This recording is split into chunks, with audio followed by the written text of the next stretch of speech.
alleviate in terms of the growth rate quite. We want to get a question on gold before you leave us. This has been really fascinating to break down what's happening across the space. But in terms of the precious metals, for gold to really get a step or a leg higher from here, do we need a material downside story for the greenback? How dependent is it, or how constrained is it by dollar strength at this point? Yeah, we think the dollar strength is quite important, right? So we actually are viewing gold from a macro perspective as a bit asymmetric in a way, right? If we go through de-escalation, we get an unwind in some of the rates pricing in the dollar, then we're much lighter positioned from where we were in February. You get that, turnaround in the dollar, and we're kind of back to where we were, and we think that's a relief. Are central banks still buying? Yeah, we saw the 1Q report from gold demand trends from the World Gold Council, 244 tons of central bank purchasing on net, up 3% year over year, kind of on the 5-year average. So we've seen reports of idiosyncratic sales, but there, to some degree, was still strong appetite to buy into this dip. That was really good. Thank you very much indeed. Really enjoyed that. Really useful insight into what is happening. Greg Shearer, the head of Base and Precious Metals, joining us at JP Morgan. Thank you very much indeed. Enjoy the weekend. Okay, US administration officials weighing in on this big oil story. The price of gasoline, of course, is very, very high. We expect that that's a temporary phenomenon. You saw that one of the side effects of the war that is going to have a big long-term positive effect is that the UAE has left OPEC, which basically breaks OPEC. White House National Economic Council Director Kevin Hassett standing outside the Oval Office, giving us an update on how he sees the energy crunch developing. More on that next. This is Bloomberg.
biggest gain in almost 2 years as investors assess the impact of Japan's market intervention and turn their focus to what officials might do next. A major day, of course, for the Japanese currency yesterday. Some really big moves to the upside. Today, down 0.3%. Let's go to Tokyo then and speak with Paul Jackson, our Japan economy and government reporter. Paul, just put us in that move into context then. Another wild day for the Japanese currency yesterday. How significant was the intervention? And are we likely to see more? A big question for Guy Johnson is, will Scott Bessent step up? Well, I don't think he needs to at this point. I think we've got a lot of precedent for this intervention from 2 years ago, almost the same time, just before this early May holiday called Golden Week here in Japan. And if you look at the extent of the moves overnight, we got down to about 155 briefly, the mid 155s. Now it's creeping back up again. That was very similar to part one of intervention 2 years ago. So I think you need to hold on to your seats, hold tight, and wait for part two to come. Remember that Finance Minister Katayama just told us yesterday that do not put down your smartphones over Golden Week. Yeah, we're off for a few days, aren't we, in your part of the world? So let's talk about kind of how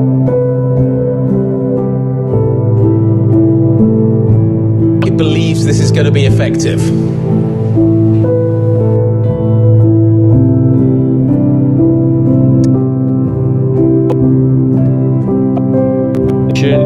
It's a time buying strategy. You can't change the tide of where the currency is going with this kind of thing. It buys you time. It keeps the speculators at bay. Sometimes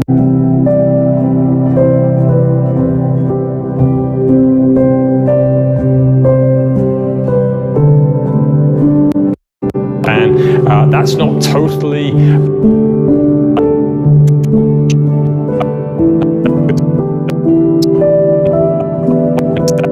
but we think that's still probably the most likely scenario that should give the yen a lift. But I would be saying, if you're out there in the currency markets, you want to watch out for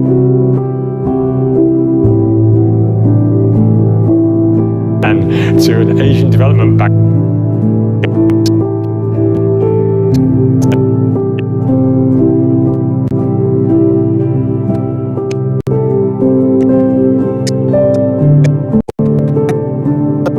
Thank you very much indeed. I just stole the tag from you guys. Sorry. Got it right. We're going to get more details now in terms of and is from our Markets Live team. Joins. Bad news Mark Cudmore, looks like. Sorry, Mark. What is top of mind, Adam, for you right now? I mean, we're looking at the intervention story around Japan. It's huge for the FX markets yesterday. Oil, it seems to be a little bit better behaved right now.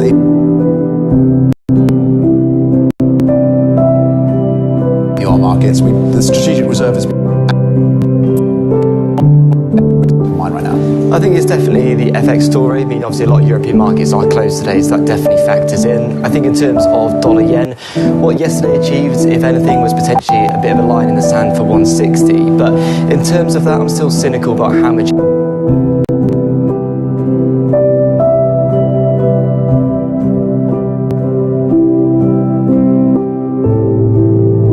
reverse of it today. The big problem